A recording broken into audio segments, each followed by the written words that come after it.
They're like kindred cousins that mess around behind the barn when their mothers and fathers are not looking. Don't act like you didn't do it. We all did.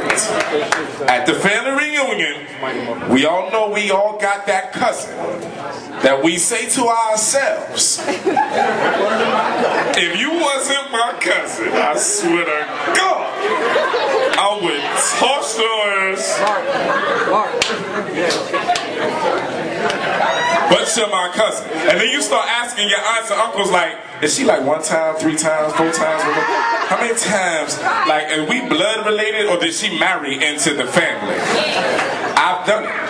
I'm brave enough to say, God damn it, I've done it. And you know what? You have too. Second entity of the night also has a host. So what I'm going to do is call my co-host to the stage. Now, I don't know her, but she fine. It's really all I care about when it's all said and done. You know? I'm a very superficial person. You know, I'm not one of those people that fall in love and then a year later you look at her and be like, what the hell was I thinking about when I met you? No. If I'm with you, you are fine. And I can take you any place in the country, and if I walk into the club and I go to the bathroom, somebody will try to holler at you. And if somebody don't, I want to know why. God damn it. If I take my girl to the club and don't nobody try to holler at her, God damn it, I got an attitude. Nobody tried to pinch her ass or nothing? This is bullshit. I gotta reevaluate our relationship. You might not be fine enough for me. And this is real talk. Can we not have a moment together as family? Can you bring me on? So I'm gonna bring my co-host on. Now, my co-host is gonna talk a little bit, and then she is gonna bring up our next poet because she was late, but she's here, and she's gonna do her thing. So I'm gonna bring my co-host up with me. I don't know much about this young lady other than the fact that she is cute. That's all I need to know. Everything after that is irrelevant. So I'm just bullshitting. Now, I told you I'm a habitual line stepper over her. So give it up for my co-host. She goes by the name of Taz. Make some noise for her like we just started 5 minutes ago.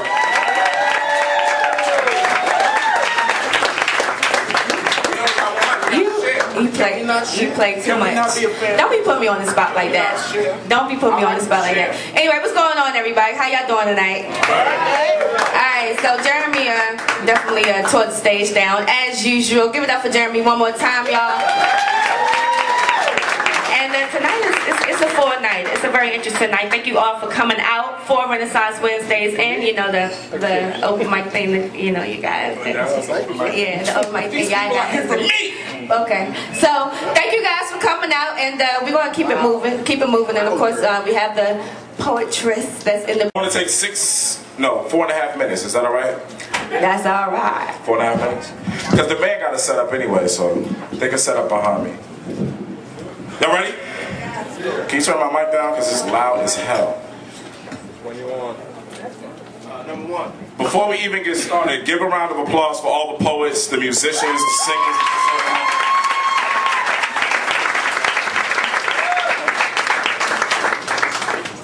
So I write these poems.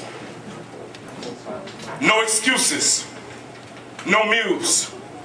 Just a pen with a short fuse.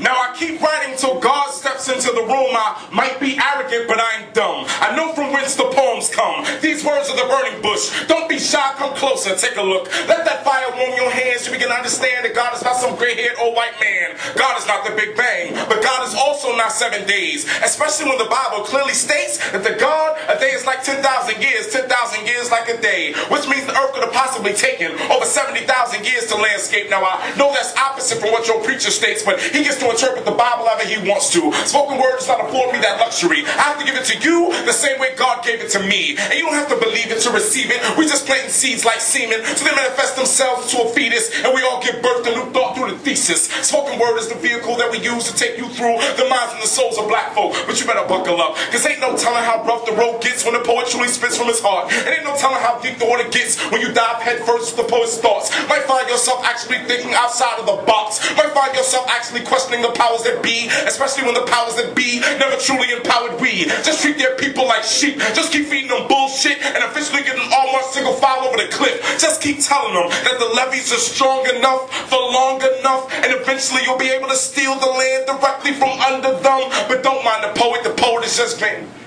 The poet's just giving you his thoughts on politics and religion. But the poet could be wrong, it's just the poet's opinion. The poet's just like you. I watch it all unfold out of my window. I shut my eyes and my shutters while the ghetto took my kinfolk. But these poems are a time machine, so we can flash back to before crack ruined the scene. Flash back before the ghetto stole all our dreams. Flash back when you couldn't afford the fresh pair of jeans, but your mama made damn sure the ones you had on was clean. Flash back before diapers stepped in, so if you fucked up while your mama was at work, then your neighbor beat your ass, and your mama came home and beat your ass again. Now, since hip-hop is more concerned with ice than with your life, then perhaps the poet's right. And you should listen to what the poet writes, because the poet might say something tonight that actually inspires you to do something tomorrow. And it's beautiful to hear your screams. What's even better is when a young lady meets me outside, she's there and they're holding back tears. Lamar, something you said tonight actually gave me reason to live. I tell her I didn't write the poems, God did. I just deliver it. I'm just the vessel that God pours the words into. And when it's the venue, I spill it. So if I get on the mic, bet your bottom dollar I'm gonna try to kill it. Because you never know who needs to hear you in the building. And you will be a damn fool to abuse the gift that God has given. That's why my mission statement has always been to deliver these metaphors and similes with energy. Pray that they deliver me from the belly of the beast. I take my pain, take my hurt, take my strife, take my grief, make it rhyme, get on my grind, and I deliver it to the streets. Peace.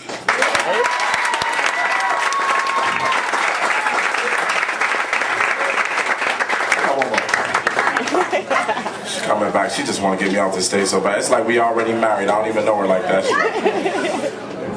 So before I'm done, everybody knows about the play, right? Yes. The play is May 17th through the 20th. I'll give you a flyer before you leave. Sign the mailing list. I'll be back the last Wednesday in May. The last Wednesday in May is my Wednesday, but this goes on every Wednesday. So we're going to leave y'all like this. Y'all ready? Ready? Yeah. She likes it rough. And who better to lick her clitoris like licorice? Bend her over the dresser and bless her. Bang her back out till she taps out. Handful of hair in one hand, hip in the other. Now I got her right where I want her. There's no place for her to run to. She just got to accept the gift I'm giving her. I'm giving her the miraculous. Till her vibrator is inadequate. Then I throw her ass on the mattress. Make her scream, make her cream. I could go for hours, I'm a machine. And I'm gonna make you a believer. You about to break the Guinness Book of World Records for the most orgasms ever had in one session. She likes it rough, wants to know if I can keep up. I tell her it's not your best interest to talk shit, cause I'm so thick I hit all four sides like wall-to-wall carpet.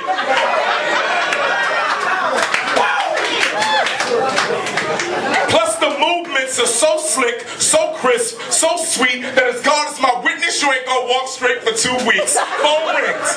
Phone rings, she ain't answering. Cause she been a bad girl and daddy's giving her a spanking. I'm liable to put you over my knee, then bury my face in your milkshake, slurp from every drop. Cause I'm a grown man, I like to finish what I start. And you can save your Vicky thong, cause I'm known to rip panties off. One move could remove your bra, then have your nipples in my mouth before your breast even fall. Let y'all marinate on that for a minute. You need to see it visually.